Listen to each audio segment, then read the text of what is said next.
Hello again. This is Dr. Carmen Landra with another episode of Conversations with Women Trailblazers. Our guest today is Elyse Tager. She is a fantastic lady who is a business coach. She has a background in marketing, which you will hear all about it. And she helps coaches, consultants, and service-based businesses scale and grow, providing clarity and eliminating chaos and confusion that's seen in business growth. Elyse, it's good to have you. How are you doing? So glad to be here, Carmen. Thank you. I am doing well. And thank you for being here. Elyse, so that people start getting to know you, how were you as a young girl? Could you tell us about it? I was fiercely independent, and I would not have wanted to be my parent, parenting me, because I'm sure I was very hard to control. I wasn't rebellious so much as I knew what I wanted. I was on a mission, whatever that mission was, and I was just fiercely independent in school and at home, and I was hard to curtail. That is so funny because I think I was that way, according to my mom. Mm-hmm. But I like to say I was persistent.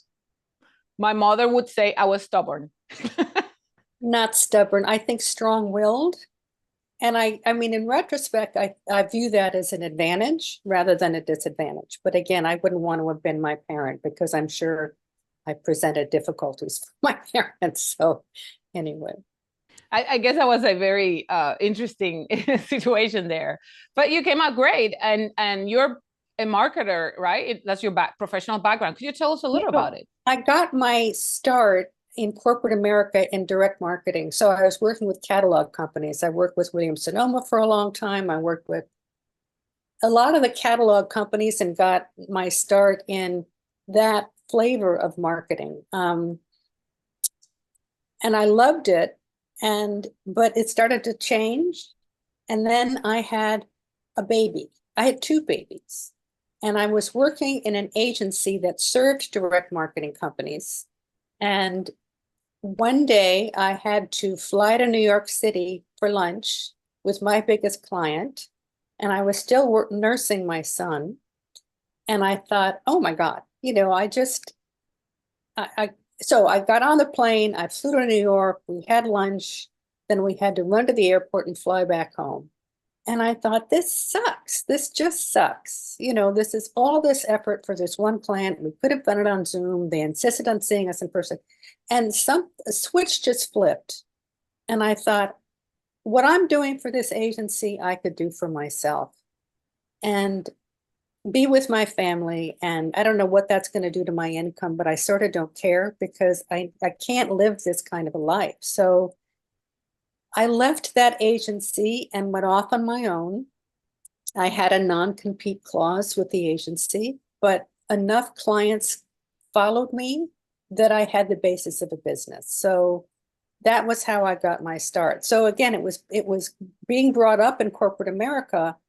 But as I say, that switch flipped at some point. And I thought, again, the very independent girl that I was came to the fore again. And I thought, I can do this. I can do this. So, in retrospect, I don't really think I knew what I was getting into, but that's good that I didn't know. So, because being an entrepreneur is not easy, but so that's the transition. And that's definitely true. It's not easy, but you figure it out. You found a way that worked for you. Right. Which is why we are entrepreneurs. We have to find a way that works for us so that we can succeed in whatever our businesses are.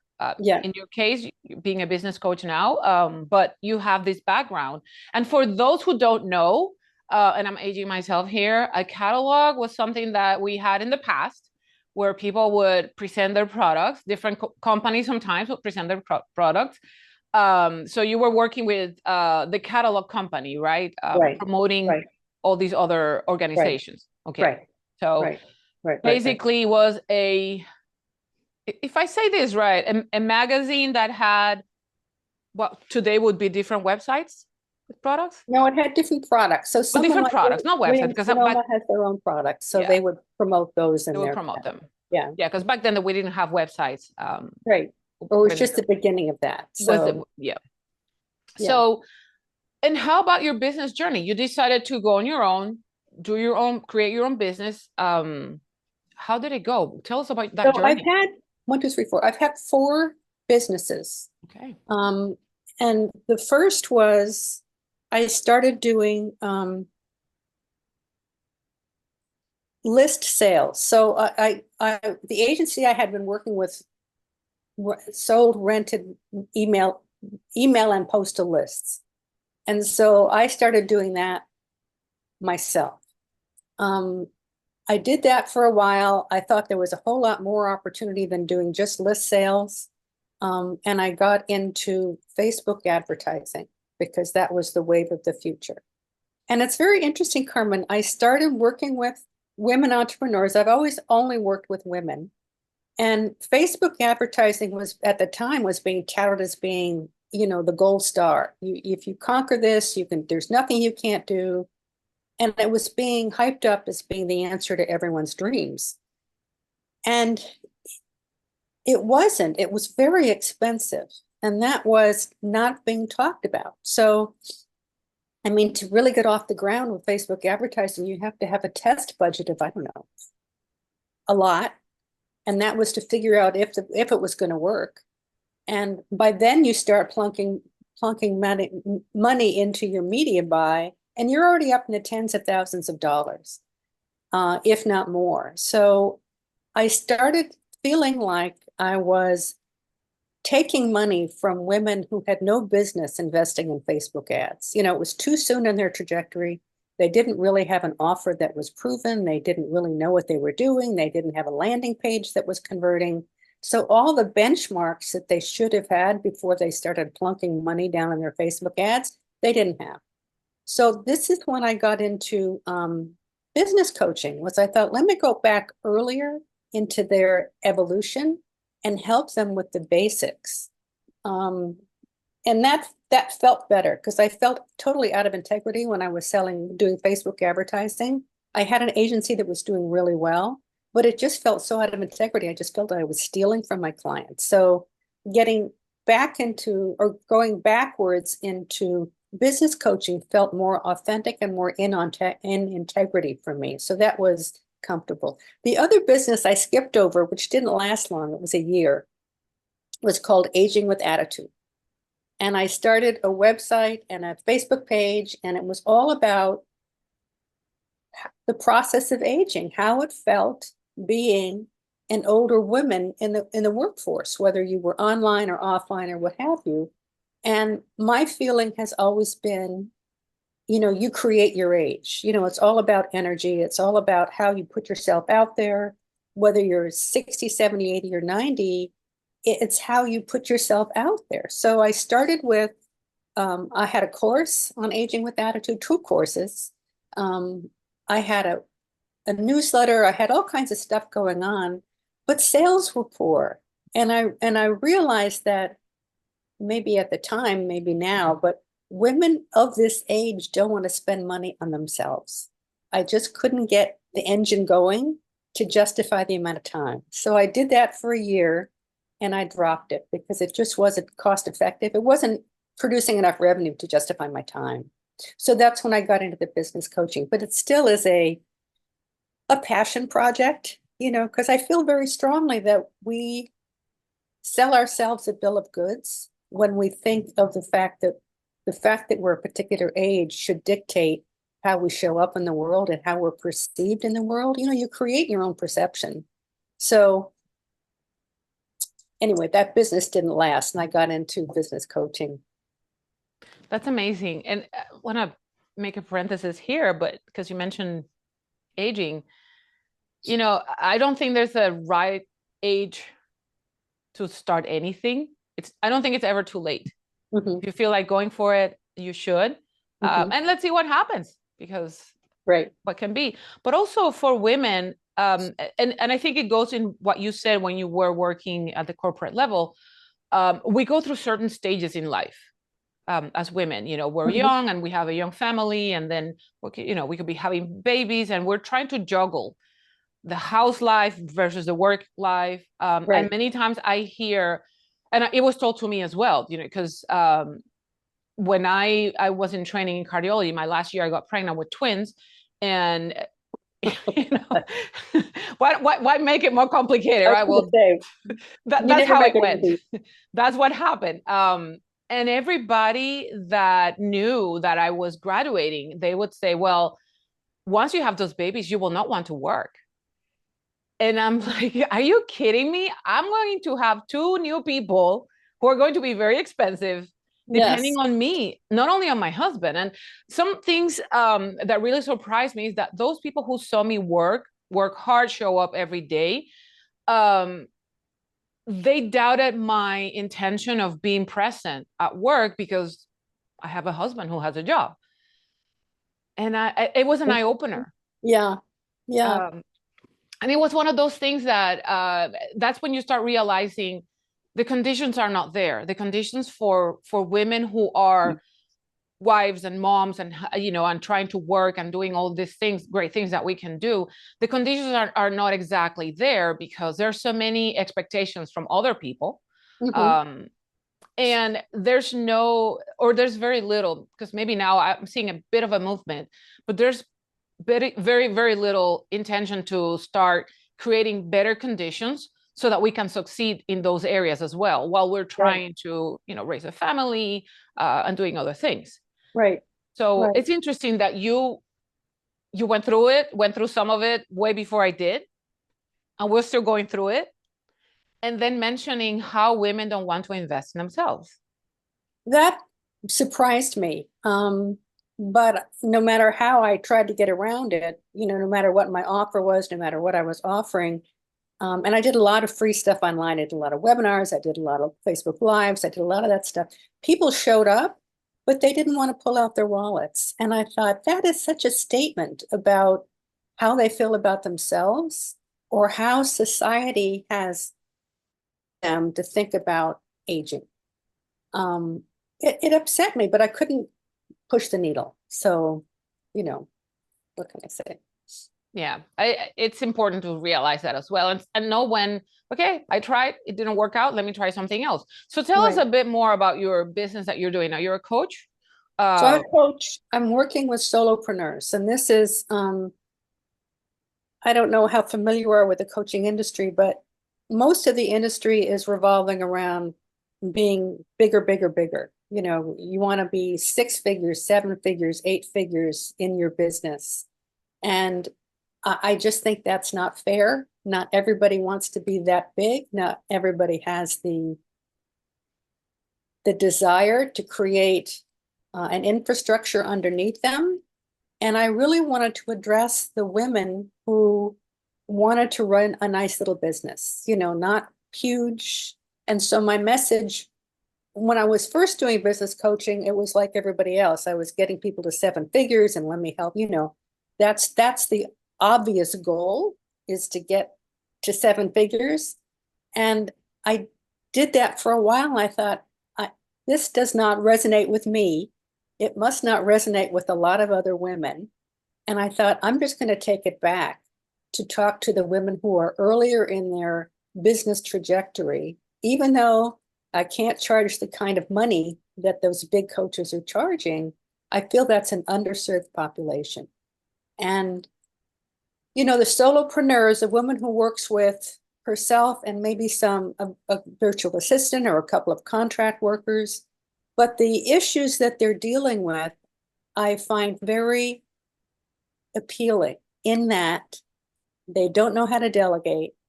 They don't know, they aren't taking themselves seriously enough to give themselves permission to grow. They don't know how to grow and still maintain the kind of business that they want to. So the factors that I'm dealing with the solopreneur, I just find very appealing. You know, let me help you figure out what it's like to delegate. Let me help you figure out what growth means when you don't want to have, you know, 10 people on your staff type of thing. It's very appealing. These are women that benefit a lot from what I'm bringing to the table. And I had to get to a point in my, this is going to sound awful, but I had to get to a point in my career where I could step back from charging those big bucks and bring my prices down so that I could appeal to that category of entrepreneur. Does that make sense? Makes a lot of sense. And I'm glad that you said it, because I agree with you. I hear all the time, 7-figure, 8 figures, but we also have to, I think there's a responsibility if you're going to coach someone. Yeah. You have to let people know, if you get to that level, you're going to need more people. Are you ready to be the one who's managing those people? Do you want a business that big? Just like you said. And in reality, I agree, not everybody wants that. And some Right. people don't even want to be the CEO. Some people are very Right. happy being an assistant. Right. They're Right. great helping somebody, and that person is in charge of the business, but they're helping that person. So that's another thing that exists. So I'm really glad that you mentioned it, because I hear a lot of podcasts, I watch a lot of YouTube videos and about business.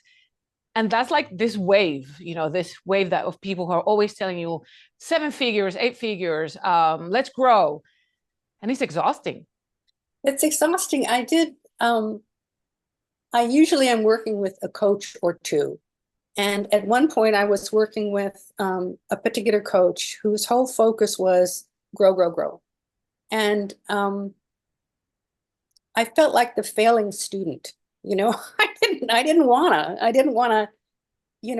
to go in that direction. She kept telling me I wasn't charging enough for my services. My course wasn't big enough. And I kept thinking, that's not for you to say. And so ultimately I spent way too much money with her, but I stopped working with her because it just wasn't resonating with what I felt I wanted. And I felt, as I said, like I was a failure because I wasn't performing according to her standards.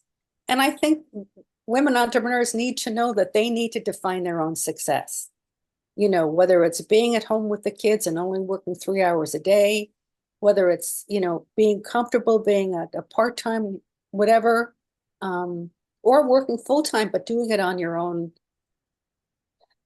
according to your own. I think that's the lesson I didn't learn until I was much older in life, which is you have to define your own success. No one else, if someone else is defining it for you, it's not going to last long because it's not coming from you. And so I got more comfortable in my own skin and being able to say, okay, this is what I want. This is what's going to make me feel successful. And I can communicate that. Most of what I do with my coaching, Carmen, is giving women permission to believe in themselves. So if they want to have 2, 3 young kids at home and still run a business, I help them get their confidence up, and I provide skill training and la la la. But it really more is helping them give themselves permission to do that. Amazing. It's so refreshing to hear someone say that. Because, again, that's, and you said it beautifully. Don't let anybody else define your success. You have to define it, but for yourself. Yeah. I know so many people who are, they're professionals. You would think they are on top of the world, but they're miserable. They're miserable. And, not to denigrate what they've built or their goals. If that works for them, great. But I do think that we get caught up in what the outside world feels that we should be accomplishing. And it wasn't until I was a lot older that I was able to step back and say, hold on, wait a minute. This is not what I want. It's not what's going to work for me. So that helps a lot. That's sort of what I bring to the table is this, I guess, just being comfortable in my own skin and being able to communicate that to my clients. Let me help you be comfortable in your own skin. Let me help you decide what's going to work for you. Let's carve out a business plan that works for you and have you be comfortable. We can work out a plan to help you get there. But let's first start with your own mindset. What do you want to do? How do you want to define success? And we'll build from there. Mindset is extremely important. Being happy with what you're doing is also important. Exactly. And I think you're offering a lot of clarity to people among all the chaos, among all the confusion. Yeah. And this being decisive, I guess, dare to decide, dare to say, this is what I want, this is what I need, and I'm going to choose. I am able to pick what works for me in my situation. Right. So that's extremely important, that what you're offering there. Yeah. I want to know, in this business of yours, working with women and their mindset, have you seen any common trends or any lessons that you've learned that would help other women as well? That you, okay, this is happening, I see this happening. How can I approach this? How can I attack this? Well, I think mindset is everything. You know, you set your own, you create your own environment by your own mindset. And I don't think, again, women in particular don't think enough about what that means for their own businesses. You know, are you coming from a place of fear? Or you're coming from a place of, I can't, I'm not enough, whatever. And a lot of it has to do with giving yourself permission to fill in the blank, you know, giving yourself permission to have a smaller business, or giving yourself permission to only work with women, or whatever it is. It's being able to be comfortable enough in your skin to be able to say, I can do that. I can figure it out. I can figure out what I want to make me successful. Did that answer your question? I got off on a tangent. It does. You know, you just said it. You don't have to have all the answers all the time, especially at the beginning. You are not exactly. Gonna have, you don't need, exactly. you're not going to have any answers in the right. beginning. Right. You may have an idea of what you want, but as you go along, I think it's an exercise. Mm-hmm. You're going to go along, you know, do it afraid. I like to say, do it afraid. Because you're going to be scared, of course, what would happen, what could happen. And that's understandable, but go ahead and do it, dare to do it. Mm-hmm. And then figure it out. And will you make mistakes? Absolutely. It will not be the end of the world. I don't think. And that's the whole entrepreneurial spirit is, you know, if you went to school to learn how to be a doctor, you learn how to be a doctor. But there's really, even as many entrepreneurial programs as there are, you've got to find your own way, because everybody has their own definition of how to be an entrepreneur. And so there's a lot of testing and failing and trying, and you know, that's just my opinion, is that I think that you have to learn by trying and finding out what works for you and what doesn't work for you, and being okay with that. And the more you do it, the better you get at it. You're going to learn along the way. You're going to get some lessons. Right. You're going to get experience as well. And the next time, if you decide to do something different, or if there's another challenge, you'll be better prepared to encounter that. Oh, you asked me if there was a particular event or anything that... Yeah, if there's anything in particular. Yeah, so I was running a media buying agency where I was buying online media for a lot of high-tech clients. So way back when, people were using ads on websites that were banner ads. That was the beginning of online advertising. And so I was providing that service for a lot of high-tech clients, HP and Symantec and all kinds. I had a huge business at the time. And this was in 2007 and 2008. And the business was going fabulously. I had 4 employees. I just was on the top of the world. And I was working my ass off. Maybe I should, working my butt off. And I lost, with the economic downturn that happened in 2008, I lost 75% of my business in about 3 weeks.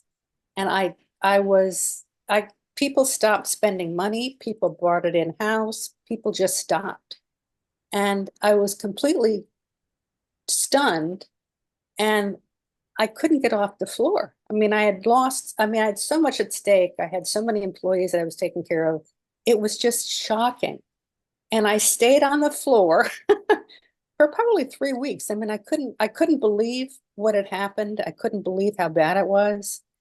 And it took me a while to get my feet back underneath me and say, okay, this is the lay of the land. This is what it looks like right now.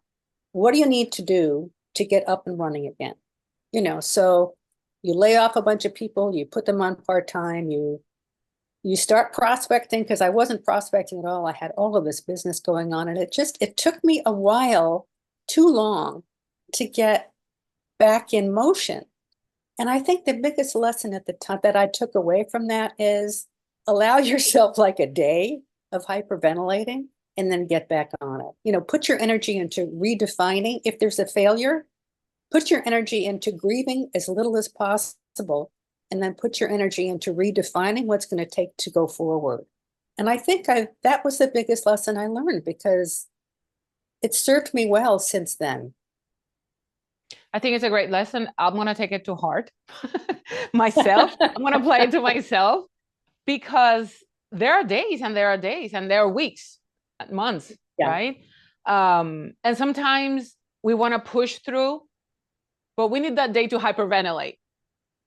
Yes. I like that you said that. Take time, settle down, ground yourself. And I like to say my brain will come back to earth. Right?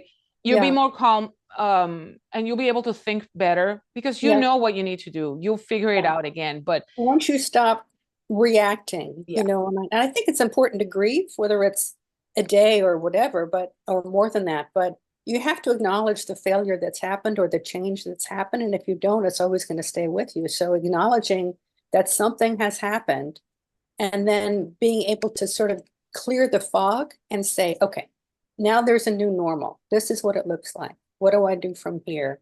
And putting steps in place to get you to whatever that next stage is.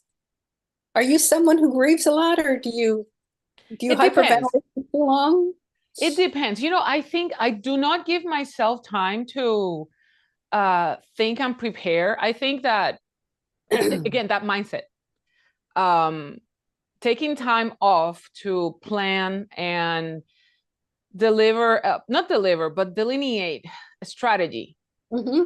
It's hard for me, because I feel like I'm not doing anything. I'm not doing work. Right. When in reality, you need that. This is your baseline. You need that foundation in order to know where to move. Yeah. And I know it, but I still have a hard time. Plus the fact, I like structure. Not everybody does. I love structure. I feel like it sets me up for success. Some people, my late husband was someone who felt very constrained by structure, and he just absolutely couldn't stand it. But I find it's very enlightening. And so what I do with my clients is that we will set up a 1 week, 1 month, 1 quarter game plan. You know, what's it going to look like? What do you want to accomplish this week? What do you want to accomplish in this month? What do you want to accomplish this quarter? And it can be little baby steps, but if you have this stuff mapped out, you don't have to spend time thinking about it. You know, it's already on a map in front of you.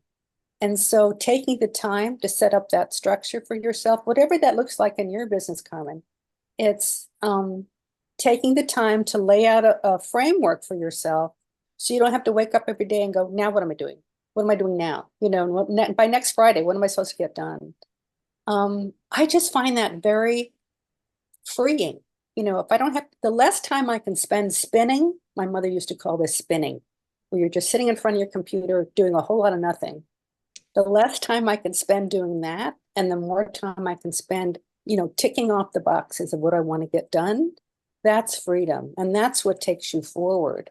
So not allowing yourself the time for that strategic work, and I even hate that word, strategic work, planning for yourself so that you know what you're going to do tomorrow and next week and next month. It's very freeing. And you're doing the right work when you're doing that. That's right. And I know better. Right? No, and it's great that you mentioned 1 week, 1 month, 1 quarter. Many times I hear, okay, our goals for the next quarter, our goals for the next year. It's too big. It's too big. And again, I have an accountability group on every Friday. We meet once a week. And I ask them to come up with a goal for the week. And we discuss, you know, did they accomplish their goals from the previous week? And there's a framework to the accountability session. But typically what I'm doing with the people who don't accomplish their goals is I'll say, all right, let's tease that apart. You know, if that was too big, let's split it into 4 pieces. What can you get done next week?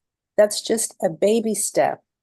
And once you accomplish that baby, no matter how small it is, once you accomplish that baby step, it's going to give you confidence to go on to the next baby step, instead of setting up this goal that is so big and so grandiose that you know you're never going to get there.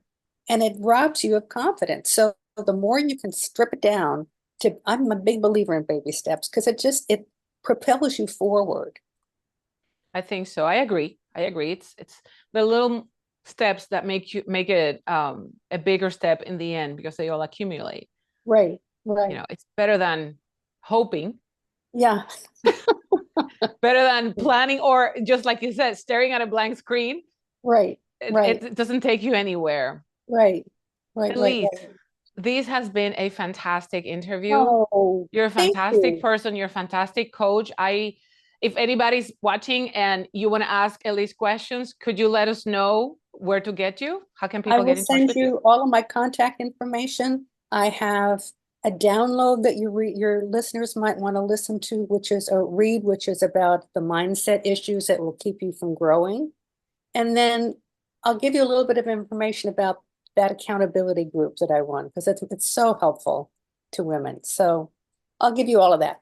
I'll email you Absolutely. that. And I'll put your website and your social media links on the show notes as well. If Will do. anybody here is listening on YouTube, please hit that notification bell and don't forget to subscribe, and you'll be alerted when the next episode comes up. Thank you for being here. Elyse, thank you for it's been a pleasure to have you. Cameron, my pleasure. Thank you so much. Thank you. See you next time.